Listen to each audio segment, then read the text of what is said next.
बिस्मिल्लाहिर्रहमानिर्रहीम। अस्सलाम वालेकुम। प्रोग्राम मुकाबिल के साथ इस्लामाबाद स्टूडियो से मैं हूं सरवत वलीम। रऊफ क्लासरा, आमिर मतीन स्टूडियोज में हमारे साथ ही मौजूद हैं। आज प्रोग्राम के आगाज पर आपको बताएंगे कि नैब ने पीपल्स पार्टी की सीनियर क़यादत पर हाथ डाल दिया। स्पीकर सिंध असम्बली आगा सिराज दुरानी इस्लामाबाद से गिरफ्तार कर लिए गए। नैब की कार्रवाई से पीपल्स पार्टी की आला क़यादत फड़फड़ाने लगी है। आसिफ अली सरदारी की इस्लामाबाद, जबकि बिलावल भुट्टो की लंदन में प्रेस कॉन्फ्रेंस। सिंध हुकूमत की शख्सियात की गिरफ्तारियों से मुताल्लिक गुज़िश्ता रात के हमारे ही प्रोग्राम मुकाबिल में सीनियर एंकर आमिर मतीन पहले ही ये बता चुके थे। सवाल ये है कि क्या आने वाले दिनों में मजीद गिरफ्तारियां भी होने जा रही हैं, इससे मुताल्लिक भी तफसील से बात करेंगे। प्रोग्राम के जब दूसरे हिस्से की जानिब बढ़ेंगे तो आपको बताएंगे कि सऊदी शहजादा मोहम्मद बिन सलमान की भारतीय वज़ीर आज़म नरेंद्र मोदी के हमरा एक मुश्तरका प्रेस कॉन्फ्रेंस मोदी को अपना बड़ा भाई करार दे दिया। पाकिस्तान और इंडिया में अरबों डॉलर्स की सरमाया करने वाला सऊदी अरब क्या दोनों मुल्कों की जंग का मुतहम्मिल हो सकता है, और क्या शहजादा मोहम्मद बिन सलमान दोनों ममालिक में पैदा कशीदगी को कम कराने के लिए अपना कोई किरदार अदा करेंगे, इस पर भी तफसील से बात होगी। आगे बढ़ेंगे तो पीटीवी के मामले से मुताल्लिक खासतौर पर बात करेंगे कि विफाकी वज़ीर इत्तलात व नशरियात फवाद चौधरी और वज़ीर आज़म इमरान खान के मुआविन खुसूसी नईमुल हक में लड़ाई शिद्दत इख्तियार कर चुकी है। फवाद चौधरी अपने ही मातहत इदारे पीटीवी के मुलाजमीन के एहतजाज में शामिल हो गए।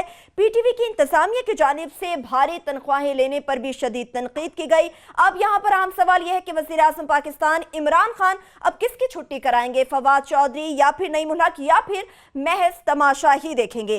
कौमी असम्बली के इजलास से मुताल्लिक में बात करेंगे कि बख्तरबंद गाड़ी में प्रोटोकॉल में आने वाले शहबाज शरीफ जमानत मिलते ही इजलास से गायब हो गए।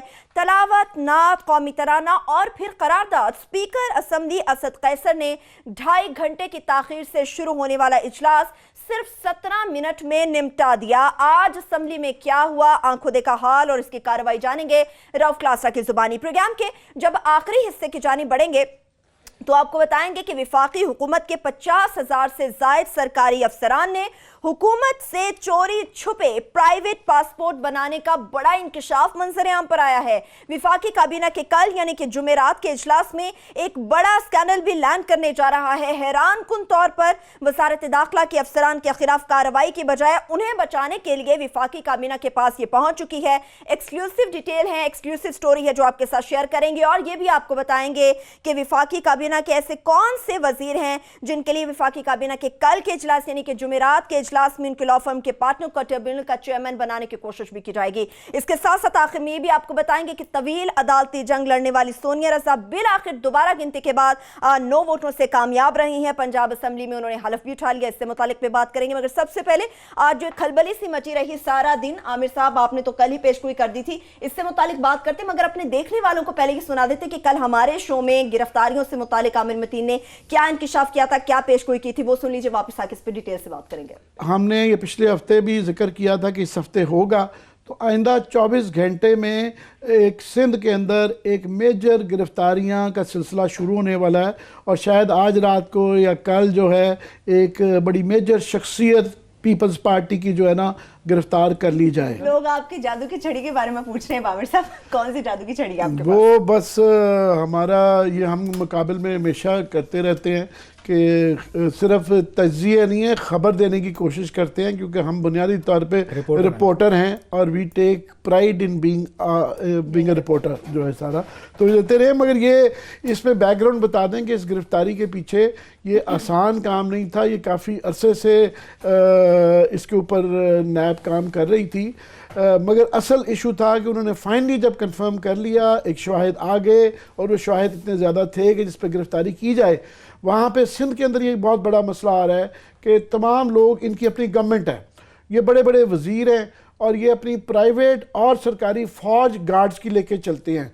तो अगर इनको पकड़ना हो तो वहाँ इस बात का ख़तरा होता है कि वहाँ बाकायदा वो आगे से रसिस्ट करते हैं और गोली चलने का इम्कान होता है, और बाकायदा वो जो सरकारी स्टाफ भी लेके चलते हैं वो भी अपने गांव के या अपने ख़ास ख़ानदान के लोग, रिश्तेदारों को इन्होंने रखा होता है, तो वो अगर से पॉसिबिलिटी होती है कि अगर नैब फॉर एग्जांपल प्रॉब्लम है, नैब ने लेनी तो स्टाफ उन्होंने लोकल पुलिस से होता है, तो वहाँ ना तो वो ताउन करती है लोकल पुलिस, एडमिनिस्ट्रेशन भी नहीं करती, और जो अगर करे भी तो यागा सिर्फ गोली चलने का इम्कान होता है, तो वहाँ गिरफ्तार करना। और ये बहुत बड़ा क्वेश्चन सिंध के अंदर आ गया है। ये बड़ा शोर मचाते हैं जी इस्लामाबाद में क्यों केसेस ट्रांसफ़र हो गए, वो अदालतों के आगे भी शोर मचाते रहते हैं, मगर ये एक बहुत बड़ी एक प्रॉब्लम हुई हुई है कि सिंध के अंदर इतने, ये हम बता चुके हैं पहले ही कि ये एक बड़ा सिलसिला है। ये काफ़ी सारे केसेस अपने जो है ना, ये काउंटडाउन स्टार्ट हो गया है। ये आसिफ ज़रदारी साहब जो आज इतना शोर मचा रहे थे ना कि 8-9 माह ही देंगे, बड़ा बर्दाश्त कर लिया, क्योंकि आगा सिराज दुरानी साहब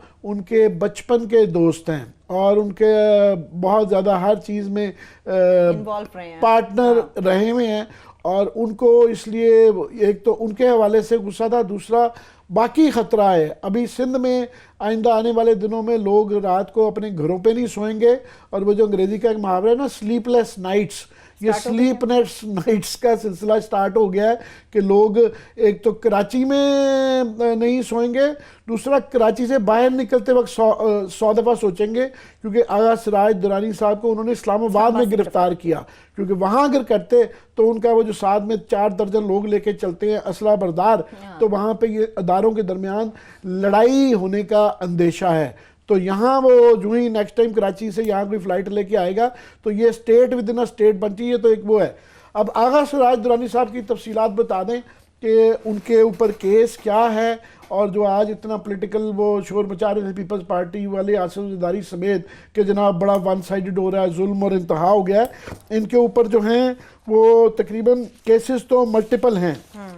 मल्टीपल केसेस के अंदर इनके ऊपर जो है, एक तो इलीगल अपॉइंटमेंट्स हैं, तकरीबन 352 लोगों की इलीगल अपॉइंटमेंट्स हैं जो उन्होंने करवाई हुई हैं, जिनके ऊपर इल्ज़ाम है। दूसरा, इनका डेवलपमेंट फंड जो हैं उसके कंस्ट्रक्शन के अंदर एमपी हॉस्टल और नई सिंध असम्बली जो बनाई गई है इनकी निगरानी में, उसके मुतालिक इनके ऊपर इल्ज़ाम है और उसकी तफ्तीश होगी।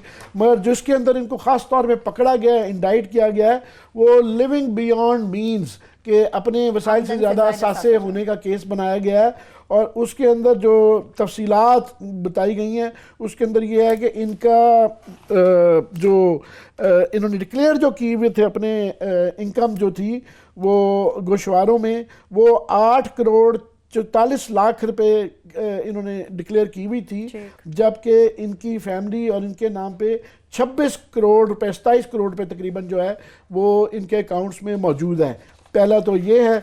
दूसरा, इनके 23 करोड़ रुपया कैश मौजूद है बैंक में। जी जी, इनके जो है ना एसेट्स और प्रॉपर्टीज की जो वैल्यू है, कैश नहीं है, एसेट्स और प्रॉपर्टी की वैल्यू जो इन्होंने डिक्लेयर की है वो 8 करोड़ की भी है, मगर जबकि उनकी एक्चुअल वैल्यू जो उन्होंने की है उसके अंदर बहुत ज़्यादा मार्जिन है। एक तो होता है ना कि वो आज से 50 साल लेने वाली वो कर देते हैं कि जी उस ज़माने में 50,000 रुपये की थी, मगर ये जो रीवैल्यूएट किया गया था ये मौजूदा जो रिसेंट टाइम्स में ली गई होती हैं, तो उसके हिसाब से बहुत बड़ा फ़र्क है कि 8 करोड़ और 26 करोड़ के अंदर।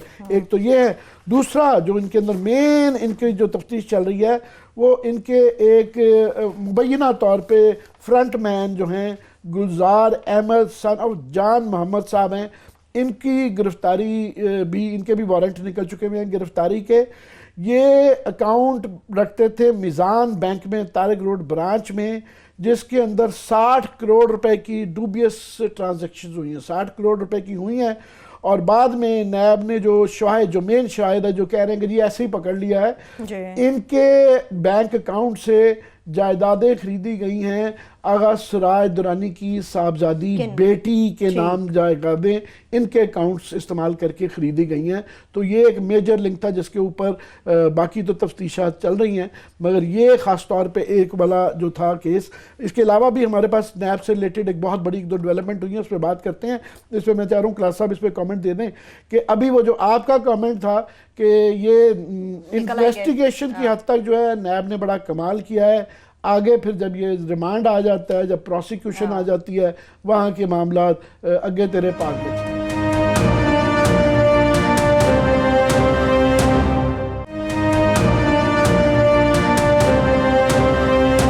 नजरें तो सबकी क्लास अब इंक्वायरी होगी या बेल होगी, क्या होगा? असल में अब क्या कहें, हमारे हाथ भी बंधे हुए होते हैं, हम भी कोई कि वो तो फरिश्ते तो हैं नहीं कि बात करके रात को गायब हो जाएं तो दिन में फिर आके शो में बैठ जाएं। और वो ज़्यादातर हाथ हमारे अदलिया की वजह से बंधे रहते हैं कि एक कानून है, हम उनकी इज़्ज़त करते हैं, रिस्पेक्ट करते हैं, we are suppose to do that because it's part of the law. जो यहाँ पे जिनको आसिफ अली जरदारी साहब के दौर में नैब का प्रोसिक्यूटर बनाया गया था जरदारी साहब का, और वो 5 साल तक वहाँ पे उस वक्त चीफ जस्टिस जब इफ्तिखार चौधरी साहब की अदालत थी, वो मसूफ जो हैं वो खड़े होके, और उनका इंग्लिश एक्सेंट था इसलिए उनको ज़्यादा बेहतर था, जजेस के सामने भी पूरा इंग्लिश अंग्रेजी से उसमें एक्सेंट में बात करते थे।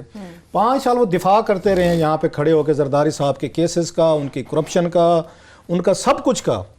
आजकल वो सिंध में जज हैं, इससे ज़्यादा मेरी औकात नहीं आमिर साहब, हम खामखा अब आपके बाद क्या बात करें। नाम मैंने नहीं लिया, लिहाजा मेरे ऊपर तौहीन अदालत नहीं लग सकती, मेरा ख्याल है। आई होप्स हो, क्योंकि वही बात है ना, सच भी बोलें, जो लूट रहे हैं इस मुल्क को उनके लिए कोई लॉ नहीं है, कोई उनके लिए कोई चीज़ें नहीं है। उनको वहाँ पे बेनिफिट डाउट भी मिल जाते हैं, उनको लॉ में से प्रोविजन भी मिल जाती है, उनको ज़मानतें भी मिल जाती हैं। किसी को औरत होने का शक मिल जाता है, किसी को कहते हैं जी पहले उसकी ज़मानत हो चुकी है तो अब हम क्या करें, या वो जेल में है। आम आदमी के लिए ये नहीं है। सो इस तरह के काम हमारे सियासतदानों ने किए हुए हैं। मसलन शहबाज शरीफ साहब को ज़मानत हम जी बिल्कुल समझते हैं मेरिट पे मिली होगी जनाब। मैं बार बार क्यों याद दिलाता हूँ कि हमारा सिस्टम रिग्ड हो चुका है। जो आप बात करें, मेरे जहन में ये सुई ना फंसा दी आपने। मैं दोबारा बैक टू जाऊँगा 2010 में, कि जब यहाँ पे 23 ये आके एडहाक ये जजेस लगा रहे थे लाहौर हाई कोर्ट में, और वहाँ टग ऑफ वार चल पड़ी थी गवर्नर सलमान तसीर, बाबर अमान और जरदारी साहब। उससे शहबाज शरीफ साहब ये वज़ीर आला थे, और आपको याद होगा वहाँ पे शरीफ ख्वाजा साहब, जो ख्वाजा शरीफ साहब वो चीफ जस्टिस है, रोक ली थी लिस्ट उन्होंने, बाबर अमान ने और सलमान ये तसीर ने और जरदारी ने। रीज़न तो मुझे उन्होंने बताया था गवर्नर सलमान तसीर ने, कि हजूर आका इसमें 13 के करीब जो हैं वो कश्मीरी जज हैं जिनको लगाने की कोशिश की जा रही है, लगे बाद में। उन्होंने कहा जनाब कि यहाँ पे ये ख्वाजा शरीफ साहब कश्मीरी हैं, शहबाज शरीफ साहब कश्मीरी हैं। अपना गवर्नर साहब ने कहा मैं कश्मीरी हूँ। ये 13 नाम उन्होंने कहा जनाब ये मैं बताता हूँ ये कश्मीरी हैं, अपनी बिरादरी के जज लगा रहे हैं, जो आने वाले दिनों में इनके बिजनेस प्रोटेक्ट भी करेंगे, इनको जमानतें भी मिलेंगी, इनको यहाँ पे ECL पे नाम भी इनके हटा दिए जाएंगे, इनको कंसेशन भी मिलेगी। वो रिजल्ट अब आना शुरू हो गए सर, जो आपने 2010 में चीज़ें लगाई थी। और बाद में गिलानी साहब क्योंकि वो आते थे पीस मेकर बन के आते थे, उनको ये था कि बस हम आराम से ठंडे प्रोग्राम हम अपना काम करें, जो लूटमार चला रहे हैं अदालतों को अपना करने दें, फौज अपना काम करे, तालिबान अपना काम करे। वाहिद वैसे हुकूमत थी जिसमें पैरेलल 5 हुकूमतें चल रही थी, वो लंबी डिबेट है। सो अब आपको समझ आ गया हो कि मॉडल क्या है यहाँ पे ये पाकिस्तान में हुकूमतें करने का, कि जज अपनी मर्जी का लगवा लो, अपनी बिरादरी का लगवा लो, लॉयलिस्ट लगवा लो, कल को पकड़े गए जमानत भी देंगे, और कल को आपका नाम ECL पे आ गए, ECL से भी निकाल देंगे, आपके केसेस भी क्लोज कर देंगे। 14 साल तक यहाँ पे इत्तेफाक फाउंड्री का बैंक लोन का स्टे रहा है, 14 साल। अभी आप देख लें, उन्होंने एतजाज एहसन साहब ने 10 साल से स्टे लेके दिया हुआ आमिर साहब इनको, इकबाल जट अहमद को। एंग्रो कराची की लुट के खा गया सर खाद वाले, इसमें उन्होंने 5 अरब रुपया देना है। यहाँ पे कंपटीशन कमीशन ऑफ पाकिस्तान का 2012 से स्टे लेके बैठे हुए हैं। सो रात मैंने ऐसे नहीं कहा था कि दुरानी साहब जो हैं बिल्कुल नहीं, हम ही परेशान ना हो, बिल्कुल दिल ना छोटा करें सर, 1-2 हफ्तों की बात है, ये छूट के आ जाएंगे, और फिर किसी ने इनको हाथ भी नहीं लगाना, ये आपका मेरा मुंह भी चढ़ाएंगे। और टीवी शोज पे लास्टली वाली बात है, और टीवी शोज पे बैठ के हमारे एंकर्स भी इनको लेंगे। ये बता दूं मैं आपको, हम भी शामिल हैं इसमें, we are partners in crimes as well. हम इनको यहाँ पे भी इनका पॉइंट ऑफ व्यू भी देंगे, इनका हीरो भी बनाएंगे, और उसके बाद इन तमाम इदारों के हम आकर लान तान भी करेंगे जिन्होंने इन पे केसेस बनाए हैं। और इदारों के इनेतात का मैं आपको बड़ी खौफनाक इसके बाद खबर का साहब दे रहा हूँ आपको जो है सारा, मगर इसमें जरा कर दूंगा इस वक्त कर लीजिए ब्रेक से वापस, ब्रेक के बाद बताते हैं कि इस वक्त वहाँ जो सिचुएशन है कि वहाँ पे नैब ने इनके घर के ऊपर जिस तरीके से छापा मारा है, और लोकल एडमिनिस्ट्रेशन और पॉलिटिकल एडमिनिस्ट्रेशन गेट के आगे जिस तरीके से रसिस्ट किया गया है कि तमाम पीपल्स पार्टी के लीडर वुज़रा खड़े हो गए हैं, तो ये एक बड़ा इशू आ गया है कि कैसे एक गवर्नमेंट जो कि खुद क्राइम्स के अंदर इन्वॉल्व हो, तो वहाँ लॉ को कैसे आप परसू करेंगे। क्लास साहब से पॉइंट पे आएंगे, बड़े खौफनाक तफसीलात हैं आपके पास कि ECL के बावजूद एक बहुत बड़ा आदमी कैसे दौड़ गया। बड़ी खौफनाक खबर देने वाले हैं। क्लास साहब एक ब्रेक की तरफ बढ़ जाते हैं, ब्रेक से वापस आएंगे, यहीं से गुफ्तगू आगे बढ़ेगी। वो कौन सी खौफनाक खबर है जो दी जाने वाली है और इससे रिलेटेड कितनी अहम मालूमात है जो आप तक पहुंचाना बेहद जरूरी है। छोटी सी ब्रेक से वापस आके हमारे साथ रहिए।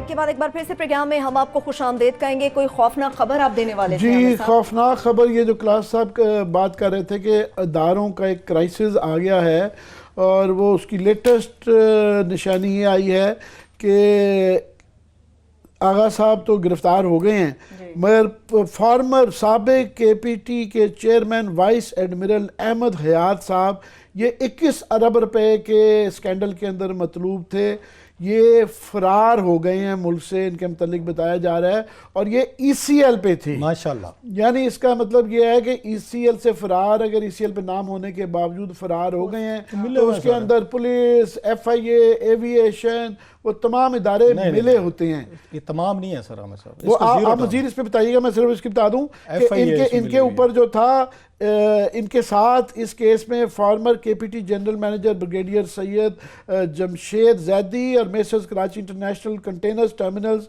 For alleged extension in the contractual violation of rules and misuse of authority, कि इन्होंने ये वायलेशन की हुई थी और अपनी इख्तियारात का गलत इस्तेमाल करके तो जो एक्सचेकर को, खजाने को नुकसान पहुँचाया था वो 21 अरब रुपए का था और इनका रेफरेंस हो गया था।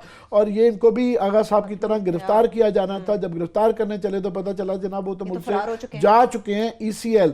सो ये जो एक तो इशू ये रहता है कि ECL पे नाम क्यों डाला हुआ, तो वो एक इशू रहता है। ये जो तमाम MDA के और ओमनी के अंदर जो एक शोर मचाया जाता है कि ECL पे क्यों डाला है, यहाँ पे ECL के होने के बावजूद लोग भाग रहे हैं। इस पे क्लास साहब भी बात करते हैं, मगर क्वेश्चन लार्जर ये आ जाता है कि क्या किया जाए ऐसी सिंध हुकूमत का या ऐसी प्रोविंशियल गवर्नमेंट का जिसका चीफ मिनिस्टर भी एक्यूज्ड है, उनकी आधी से ज़्यादा कैबिनेट भी इस वक्त एक्यूज्ड है। तो ये एक आईनी, कानूनी, इखलाकी और सियासी मसला आ गया है। इसका पता नहीं कौन कैसी क्या हल निकालेगा। ठीक है, आपने चीफ मिनिस्टर की बात की तो क्लासेस अब हम जरा एक्स चीफ मिनिस्टर पंजाब की भी बात कर रहे थे। असेंबली इजलास में आप भी मौजूद थे, वो तो वहाँ पे हाजिर नहीं हुए जब तक प्रोडक्शन ऑर्डर था, वहाँ पे कौमी असेंबली में हुआ है। इस पे हम बात करते रहेंगे कि पीपल्स पार्टी जब शोर मचा रही है इस पे कि स्पीकर पकड़ा गया, उस वक्त वो ये किसी को ख्याल नहीं है कि स्पीकर का जो ऑफिस है कितना अहम ऑफिस होता है, कोई इज्जत होती है, थोड़ी सी ग्रेस होती है, उस पे कोई नहीं है, कोई इनका बंदा, अब कोई ईंट उठाए नीचे से पीपल्स पार्टी का कोई ना कोई बंदा निकलता है और वो अरबों के फ्रॉड में निकलता है।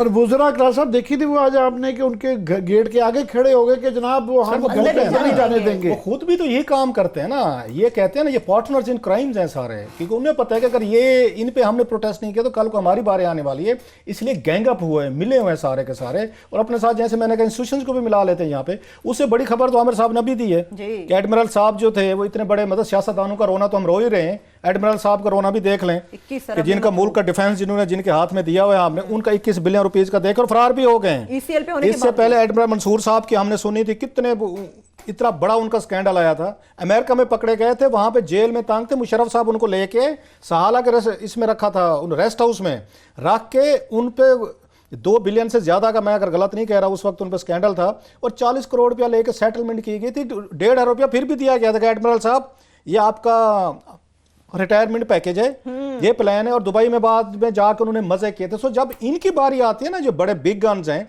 लाइक एडमिरल मंसूर हूँ, दीगर हूँ और रिटायर के फौजी जनरल्स आए थे, उस वक्त बिल्कुल नैब भी रुक जाता है। कामरान उस क्यानी का हमें कोई पता नहीं है, जना क्यानी साहब के भाई का क्या बना वो हमें किसी को पता नहीं है, चेयरमैन नैब ने क्या किया है, उस पर पर जलते हैं इनके जस्टिस साहब के, ये जवेद इकबाल साहब के। यहाँ परवेज इलाही साहब पे ये स्कैंडल है, वो पेशा दे रहे हैं, उनको पकड़ते हुए भी इनके पर जलते हैं।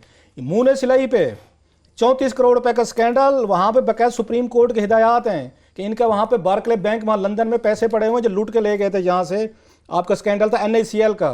मुने सिलाई भी नहीं पकड़ा जा रहा, इनसे रिकवरी नहीं हुई है, उसकी जजमेंट है सुप्रीम कोर्ट की।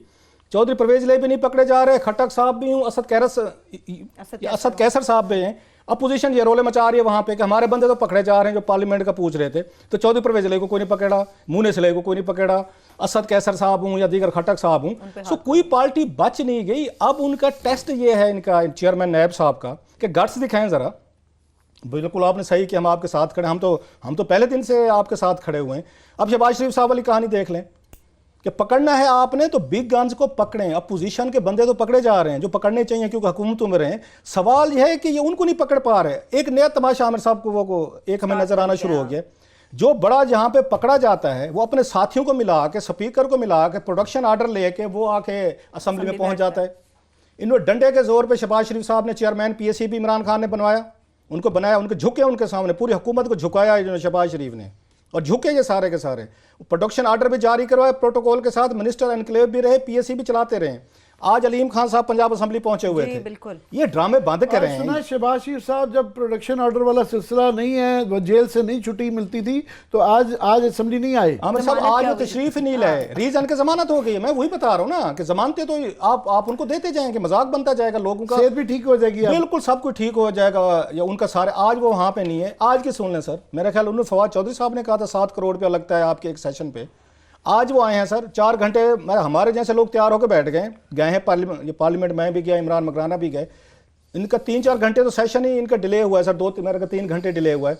आए हैं, उन्होंने फातिहा की है, एक इनके कुलीग से ये माजी के मैंने उनकी डेथ हुई, उन्होंने कहा जी आज उनके एहतराम में सेशन बंद। भी आपने यहाँ पे उनकी मग़फ़रत के लिए दुआ कर ली है, आपने अलाउंसेस लिए हैं, फिर अलाउंसेस वापस करें। हालांकि आज बहुत बड़ी प्रेजेंस मौजूद थी, मेरा ख्याल पहली दफ़ा मैंने देखा बहुत लोग थे।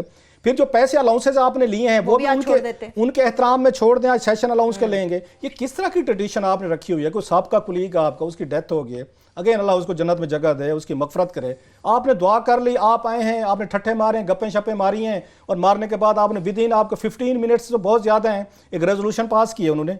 वो पास करने के बाद वो सारे आराम से उन्होंने कि आज का सेशन खत्म हो गया, अपना अपना अलाउंस जाएं, चिट पे पैसे लें और घर को जाएं।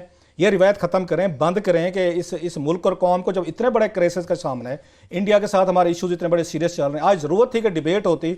आज जनाब आए हैं 10-15 मिनट में, आमिर साहब पूरे उन्होंने कहानी बंद की है। 3 घंटे वो आए नहीं हैं, आने के बाद 15 मिनट में सेशन उन्होंने ख़त्म किया है। अपने अलाउंसेज उन्होंने आके इकट्ठे किए हैं, ये जा और वो जा, ये पार्लियामेंट की स्टोरी सही है, ठीक है। लेकिन कैबिनेट से हवाले से भी क्लास साहब आपने बताना कि कल कौन सा बड़ा स्कैंडल लैंड होने जा रहा है? कल बरोज जुमेरात 2-4 फिर वो नाराज हो जाएंगे हमारे दोस्त, आगे ही अकेले पहाड़ियों पे सफर करते हैं। वही मैं कह रहा हूँ, पहले पूरा इस्लामाबाद हमारा दुश्मन है, पूरा मुल्क हमारा दुश्मन है। कोई बच गया है, कोई 1-2 बच गए हैं। अब मैं अगर फवाद चौधरी साहब के बारे में बताऊंगा तो वो नाराज हो जाएंगे। क्या डालिए क्लास आज उसके बाद हमने पीटीवी वाले मसले पे उनकी सपोर्ट करनी है, उनके साथ बड़ी ज्यादा बैलेंस हो जाएगा। बैलेंस हो जाएगा। चलो फिर फवाद चौधरी साहब जो है फिर वो नाराज मुझ पे होंगे तो बचाना मुझे आप, मैंने बचाना। ठीक है सर। अब क्या करें, लोग कहते हैं कि प्रोफेशनल जर्नलिज्म बड़ा आला काम है, आप लोग मजे करते हैं। हुजूर अब आपको क्या बताएं कि मजे तो छोड़ें, यहाँ पे जाती दोस्ती हमारी खत्म हो गई। अब तो जैसे इन्होंने कहा शहर में हम अकेले रह गए, आधा शहर हमसे नहीं मिलना चाहता, आधे से हम नहीं मिलना चाहते, आगे वो नहीं मिलना चाहते। खैर कल फवाद चौधरी साहब सर एक समरी लेके कैबिनेट जा रहे हैं। एक लफ्ज़ होता है जिस पे आप बड़ा बिलीव रखते होते हैं आमिर साहब। इमरान खान साहब ने हमें बड़ा एजुकेट किया है। कल टेस्ट है उनका, ज़रा वो ट्राई करते हैं ना, मैं एक टेस्ट करते हैं इमरान खान साहब।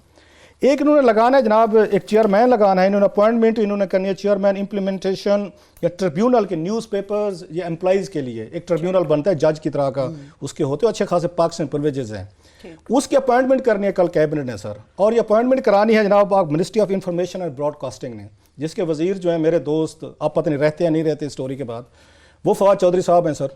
फवाद चौधरी साहब ने उनको कोई नाम उन रिकमेंड किए 3 कैबिनेट को कि इन 3 में से ना किसी एक को आप ना इस ट्रिब्यूनल का या जज लगा, मतलब जज हो गया ना, जज लगा दे कैबिनेट के लिए। अब उनमें से किसी को ये नहीं पता कि इन्होंने जो 3 नाम दिए हैं इसमें एक लिखा है प्रिंसिपल कैंडिडेट, दूसरा है इनका आप कैसे मुतबादल कैंडिडेट, और तीसरा भी रखा है इन्होंने वो मुतबादल कैंडिडेट। एक राजा आमिर खान साहब हैं, एक शहद महमूद खोखर साहब हैं, एक शम्स इकबाल साहब हैं सर, जिनके बारे में लिखा है ना प्रिंसिपल कैंडिडेट हैं। वो जो इनकी लॉ फर्म है हमारे दोस्त की चौधरी साहब की, इनकी लॉ फर्म के बिजनेस पार्टनर हैं वो, इनके साथ वो लाहौर में इनकी बिजनेस फर्म चलाते हैं सर, जो इनकी लॉ फर्म है। उनका नाम है राजा आमिर खान साहब। कल ये कैबिनेट को कहा जाएगा कि मेरे साहब ज़रा ये फवाद चौधरी साहब तो नहीं बताएंगे जनाब कि ये मेरे बिजनेस पार्टनर हैं या लाहौर में होते हैं, हमारा चैम्बर है, इकट्ठे हम सारा काम करते हैं। इमरान खान साहब हमें बड़ा ये पूरी मुल्क और कौम को उन्होंने आगे लगाए रखा कि मेरे वज़ीर जो हैं या मैं जो हूँ ना, हम कन्फ्लिक्ट ऑफ इंटरेस्ट को नहीं आने देंगे। यही काम हमने देखा पिछले ये अदवार में होता रहा है, अपने रिश्तेदार, अपने दोस्त, अपने दीगर लोग जो भी थे उनको लगाया। ये फवाद चौधरी साहब का मेरा ख्याल है बड़ा एक, फिर कहता हूँ, बड़ा ओहदा है उनके पास, बड़ा स्टेटस है उनके पास। अपने बिजनेस लॉ फर्म पार्टनर को आप कैबिनेट से चेयरमैन लगवाएंगे ट्रिब्यूनल का, तो ये चीज़ें मेरा ख्याल है आपके लिए भी अच्छी नहीं है, और आपके जो हमारे जैसे वेल विशर्स हैं वो भी डिफेंड करने में ज़रा नाकाम रहेंगे। तो ये इतनी मुख्तसर सी मैं कहानी आपको सुना सकता था कि कल ये कैबिनेट से अप्रूवल ली जाएगी कि हमारे जो ये चैम्बर का हमारा पार्टनर हैं उनको लगा दें। पहले माजी में चैम्बर से जज लगते थे, वो काम होते हैं, वो भी होते रहते हैं, आपको पता है पाकिस्तान में सब चलता है। अब क्या क्या बातें करें, फिर लोग हमसे माइंड कर जाते हैं। अब वो लग रहे हैं दिस गोज विदाउट सेइंग कि अगर वो फवाद चौधरी साहब या फैसल चौधरी साहब अपना इस पे कोई वर्जन देना चाहें तो किसी वक्त भी दे सकते हैं। Welcome sir. वो है। अभी थोड़ा सा टच हम कर लेंगे सऊदी अरेबिया का जो है वली शहजादा मोहम्मद बिन सलमान जो है इंडिया फाइनली पहुंच गए और वो क्रेडिट ये ले रहे थे वहाँ पे इंडियन इस्टेब्लिशमेंट कि देखें जी हमने डी-हाइफनेट कर दिया। ये डी-हाइफनेट बड़ा है कि हमने पाकिस्तान से उन्होंने शर्त रखी आप नहीं आएंगे, आप यहाँ से वापस सऊदी अरेबिया आएंगे और जो है फिर भारत आएंगे।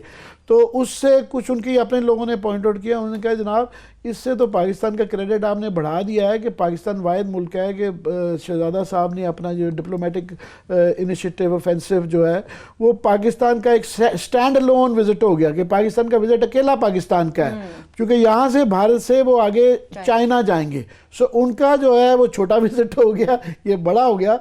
तो ये एक बचकाना सी जो है ना कि हमारा हम जीत गए वाली जो एक बहस चल रही है, उसमें वहाँ पे जो सबसे इम्पॉर्टेंट चीज़ आई है कि जॉइंट कम्युनिके जो स्टेटमेंट आई है उसके अंदर सऊदी अरेबिया ने कहा है कि टेररिज्म और एक्सट्रीमिज़म, इंतहा पसंदी और दहशतगर्दी जो हैं ये हम दोनों मुल्कों के कॉमन हैं और जो है दोनों की इंटेलिजेंस शेयरिंग का वो मुआहदा जारी रहेगी।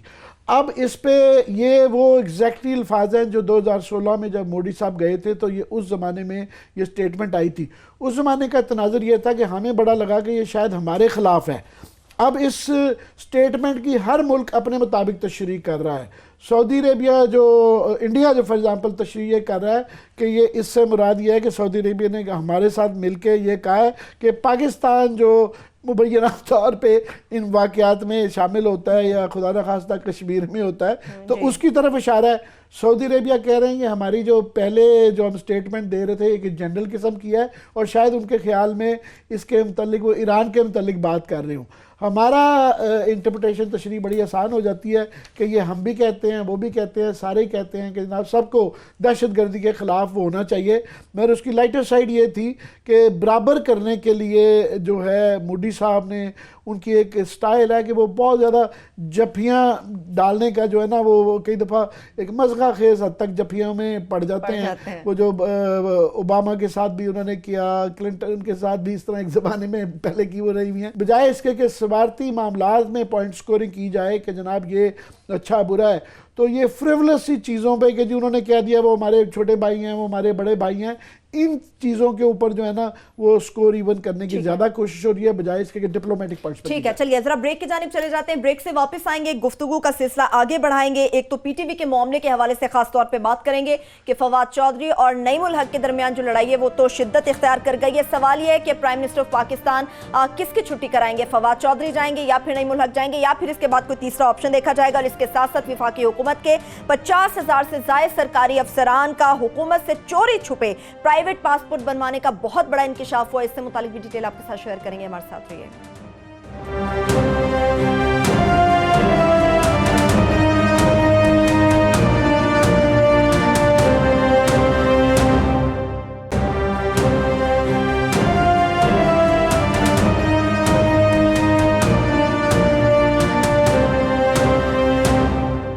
ब्रेक के बाद एक बार फिर से प्रोग्राम में हम आपको खुशामदीद कहेंगे। क्लास साहब पीटीवी के मामले से मुतालिक तो बात करेंगे, मगर उससे पहले एक बहुत बड़ा स्कैंडल जो कल लैंड होने जा रहा है कैबिनेट इजलास में, उससे मुतालिक बात करेंगे। वो मैं बताता हूँ अभी आमिर साहब की, मैं उसमें लंबी डिबेट में नहीं पड़ता, कल कर लेंगे। इन्होंने अभी ये मजाक उड़ाया ना उनके प्राइम मिनिस्टर मोदी साहब का कि वो जफ्फियाँ डाल रहे थे, मुज़िका चाइल्ड था, हो भी सकती है तनकीद। वो क्या हमारा मजाक उड़ा रहे हैं। उन्होंने कहा जी देखें पाकिस्तान ने ऐसा प्राइम मिनिस्टर रखा हुआ है जो जाके वहाँ से ड्राइवर बन के लोगों को ले आता है। वो हमारा ये पूरा इंडियन मीडिया मजाक उड़ाता है, हमने सुना है and we felt sorry as well, हम भी हर्ट हुए। सो पाकिस्तान इंडिया का जरा हमारे लेवल देखे, कहाँ से पहुंचे, कहाँ हम आ गए हैं। अब इसके बाद क्या कहा जा सकता है, हिंदुस्तान और पाकिस्तान के लोगों को दाद है, सैल्यूट है, हमारे लीडरों को भी, हमारी कौम को भी, अवाम को भी, कि कैसे कैसे बात हो। हम ये वाकई लेवल आ गया है, लेवल आ गया है। मगर वो मैं जफ्फियाँ बिल्कुल पढ़ती हैं, मगर ये जफ्फी जो इनकी मोदी साहब की होती है वो ऐसे लगता है कुंभ के मेले में बिछड़े हुए लोग जो दोबारा मिल जाते हैं ना, तो वो जफ्फी थोड़ी सी स्पेशल होती है जो देख के हंसी आ ही जाती है। आप देखें जरा, बच्चा माँ के साथ नहीं मिल रहा। मैंने कहा वही कह रहा हूँ ना कि हमारे अंदर इतनी डीप रूटेड एक दूसरे के खिलाफ एनिमिटी आ चुकी है कि वो हमारे प्राइम मिनिस्टर का मजाक उड़ाते हैं, हम उनका का इसी तरह की चीजें। मेरा सिंपल ये था आने लाइटर जब सीरियस नोट पे। अब आते हैं, कल आमिर साहब एक बड़ा एक स्कैंडल आ रहा है वहाँ पे लैंड कर रहा है कैबिनेट में। स्कैंडल ये है जनाब कि वहाँ इंटीरियर मिनिस्ट्री ये कल एक वहाँ पे लेके जा रही है, कुछ वो चीज़ें रखेंगे इमरान खान साहब और कैबिनेट के सामने। वो ये हैं, एक बड़ा इंकशाफ हुआ है, अगर मतलब हम इसको फॉलो अप करेंगे, कल देखते हैं कैबिनेट इस पर क्या फैसला करती है।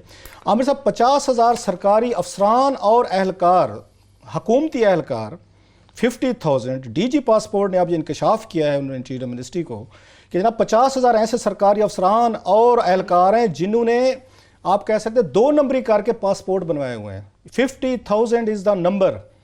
2 नंबरी क्या है कि आप अगर हुकूमत के मुलाजिम हैं और आपने अगर बाहर जाना है तो आपको सरकारी पासपोर्ट जारी होता है 3 महीने के लिए, 2 हफ्ते के लिए, वो ब्लू पासपोर्ट जिसको कहते हैं, उस पर आप जाते हैं।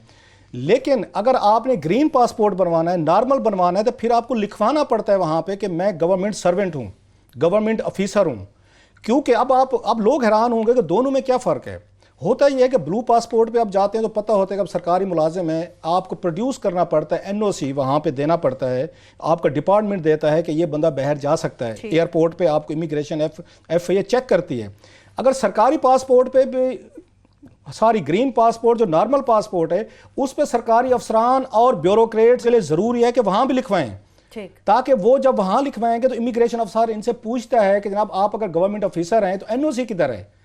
इन हमारे शहजादों ने क्या काम किया है सर, और जिसमें डेफिनेटली इंटीरियर मिनिस्ट्री इन्वॉल्व है, जिसमें पासपोर्ट ऑफिस इसमें इन्वॉल्व है, जो आप बड़े इनोसेंट बनने की कोशिश कर रहे हैं। इन्होंने वहाँ पे नॉर्मल पासपोर्ट बना दिए हैं जिस पे कहीं नहीं लिखा हुआ कि ये गवर्नमेंट ऑफिसर है या नहीं है। उसका क्या फ़ायदा नुकसान हो रहा है। ये लोग जाते हैं सीधे एयरपोर्ट पे जाते हैं, कोई इनसे नहीं पूछता कि आप कहाँ जा रहे हैं, क्यों जा रहे हैं, अपने महकमे को नहीं पता, या महकमे से वैसे छुट्टी लेगी, वो दादी मर गई है जी, तो मैंने गांव में जाना है जनाब फातिहा देने, मैं जी शादी हो गई, शादी के बहाने करके वट एवर रीज़न ये आराम से चुपके से ये दुनिया भर फिर आते हैं सर। और मोस्टली इनमें वो लोग भी हैं जिनको हम फॉरेन नेशनलिटीज़ का रोना रोते रहते हैं कि उन्होंने इसको छुपाने के लिए कि हम लोग बाहर जाएं, मज़े से रहें, आ जाएं, जब दिल चाहे जाएं, जब चाहे आएँ, उन्होंने ये आके रास्ता निकाला है कि 50,000 पाकिस्तानी जो सरकारी अफसरान हैं उन्होंने वो पासपोर्ट बनवाए हुए हैं झूठ बोल के, चीटिंग करके, जिस पे उन्होंने नहीं लिखा कि हम गवर्नमेंट सर्वेंट हैं। अच्छा, लोग कहेंगे then what, there is a question, तो देन व्हाट नहीं होता सर। इसमें इस क्राइम जो है, जो पासपोर्ट एक्ट है आपका, ये अल्लाह भला करे, पासपोर्ट एक्ट जो 1974, इसकी क्लास आपकी 6(1) के तहत अगर आप ये क्राइम करते हैं कि गवर्नमेंट ऑफिसर होते हुए आप पासपोर्ट पे आपने मतलब नॉर्मल पासपोर्ट पे नहीं लिखवाते सही कि आप गवर्नमेंट ऑफिसर हैं, तो इसकी सज़ा 3 साल है कि आपने चीट किया है, झूठ बोला, इट्स ए क्राइम।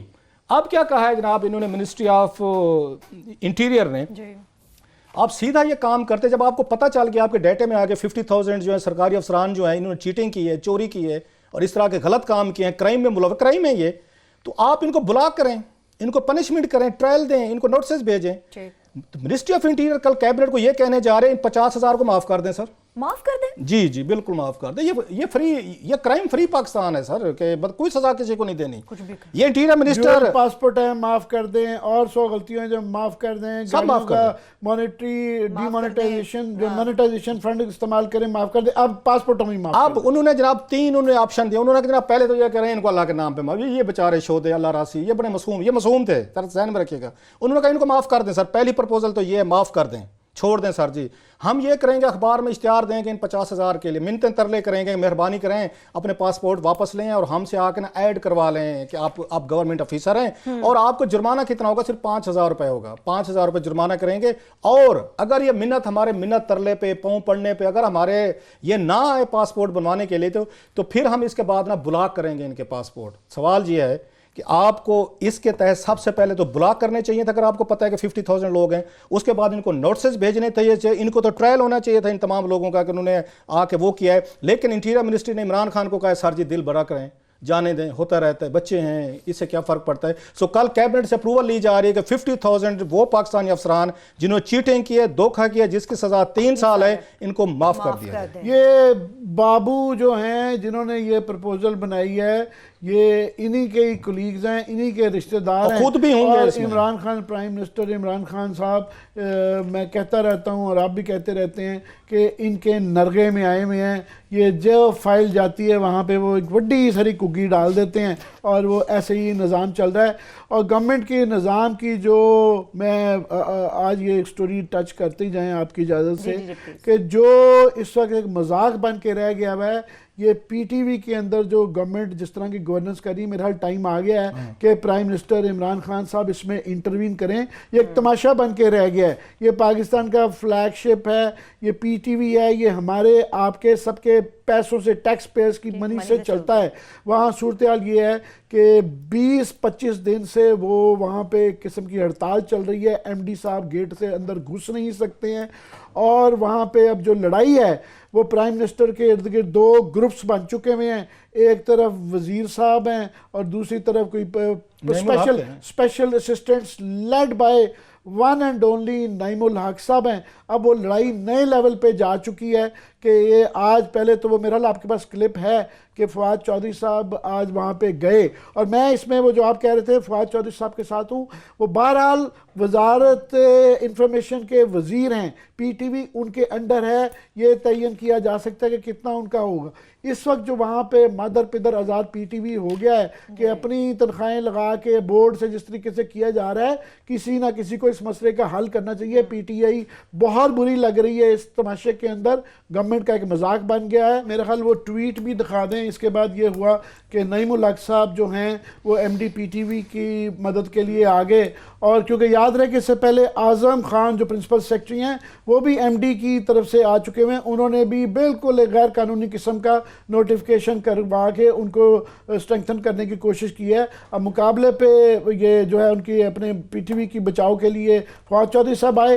फिर ये नईमुल हक साहब ने जो ट्वीट किया, उन्होंने कहा जनाब के प्राइम मिनिस्टर जो हैं, उन्होंने कहा क्योंकि मेरे पास प्राइम मिनिस्टर की मोहर है और मैं बिल्कुल बता भी सकता हूं कि वो बिल्कुल एमडी के साथ खड़े हुए हैं और वो जो है बीबीसी इसको बना के रहेंगे। ये बीबीसी हम कहते रहते हैं, ये एलएलसी लीरो लीर कॉरपोरेशन बन चुकी हुई है और ये लड़ाई बढ़ती जा रही है। रोज़ एक तमाशा चल रहा है। अभी पता नहीं ये कितने दिन तक चलेगा, क्लास साहब ये आप बताएं। लास्टली इसके साथ जवाब में फिर ये फवाद हसन साहब का नईमुल हक के जवाब में जवाब दर जवाब आया। उन्होंने गालिब का वो शेर पढ़ा कि गलत शेर पढ़ा वैसे, हुआ है शाह का मुसाहिब फिर ये है इतराता, वगरना शहर में गालिब की आबरू क्या है। ये असल शेर शायद बना है शाह का मुसाहिब है। बहरहाल जाटा आदमी है, मतलब समझा ही दिया है उन्होंने कि वो क्या कहना चाह रहे हैं। ये लड़ाई क्लास साहब किधर जाएगी? आमिर साहब दाद दें इस मुल्क के वज़ीर आज़म one and only the prime minister Imran Khan sahab को। लेवल देखें हमारे कि कहाँ पे हम जा गिरे हैं। एक उनका इंफॉर्मेशन मिनिस्टर है, दूसरा उनका वो स्पेशल मेरा असिस्टेंट ख्याल है। आज करने से वो छोड़ दें स्पेशल असिस्टेंट। 30 साल से बकौल उनके इनके बैंकर थे इमरान खान को, खुद कहते हैं मैं इनके बचपन बैंक का अकाउंट दोस्त से- है। बचपन का दोस्त। ओपनली वो एक दूसरे की इंसल्ट कर रहे हैं और prime minister of Pakistan relaxing enjoy कर रहे हैं कि इनमें से जो भी जीता वही सिकंदर, मुझे क्या ज़रूरत है दरमियान में इंटरवीन करने की। ये गवर्नेंस बता रहा हूँ जो खान साहब हमें समझाते रहे हैं कि ये शरीफ फैमिली जो है ना, ये लोगों को सही नहीं हैंडल करती, हुकूमतें नहीं चला सकती। ये खान साहब हुकूमत चला रहे हैं। ज़रा इनके ट्वीट से एक दूसरे के देखें। सवाल यह है कि इमरान खान साहब, अगर फवाद चौधरी साहब इतना बड़ा उन्होंने अटैक मारा है, जो कि ठीक मारा है, जो आप भी बात कर, मेरा भी फवाद के साथ हूँ मैं इस मामले पे, उन्होंने नईमुल हक पे मारा है या वहाँ पे जो उनके इर्द गिर्द जो ज़कूटे जिन बैठे हुए हैं उन पे, तो इसका मतलब फवाद को वज़ीर आज़म की कहीं ना कहीं सपोर्ट तो है। फवाद इतना बड़ा अटैक तो लॉन्च नहीं कर सकते थे जो उन्होंने शेर लिखा है। या तो फवाद आप कह सकते हैं सियासी खुदकशी के लिए तैयार हो चुके हैं। इलेक्टेड मैं मेंबर है, वजीर है। मैं वही कह रहा हूँ भाई, वज़ीर आज़म वो किसके साथ है? वो नईमुल हक को भी इजाज़त है कि तुम ये फवाद पे अटैक कर सकते हो। फवाद चौधरी को भी उन्होंने इजाज़त दी है कि तुम नईमुल हक पे हक पे अटैक कर सकते हो। आपने अपने प्रिंसिपल सेक्रेटरी को इजाजत दी हो कि तुम भी पीटीवी पे अटैक कर सकते हो। मैं पूछना चाहता हूं कि वजीर आजम पाकिस्तान किसके साथ हैं? या उनके पास टाइम नहीं है या वो बिजी हैं? इतना बड़ा तमाशा लगा हुआ है पीटीवी का, एक पीटीवी नहीं चल रहा। देखते हैं कैबिनेट में क्या होता है। हम सिर्फ जो है कि सोनिया बीबी जो है पंजाब में बड़ी मुश्किल से 12 वोटों से जीत गई हैं, हम उनकी बात करते रहे हैं। अब देखना यह है कि पीटीआई वाले एक डायरेक्टली इलेक्ट होके आई है, इनको क्या कोने में दही दे के बैठा देते हैं या किसी वजारत के लिए चलिए, मेरे पास वक्त खत्म हो बड़ी गया। बड़ी हरकुलियन लड़ाई है। चलिए वक्त भी मेरे पास बिल्कुल खत्म हो चुका है। हमें इजाजत दीजिए, अपना बहुत सा ख्याल रखिए, खुदा हाफिज।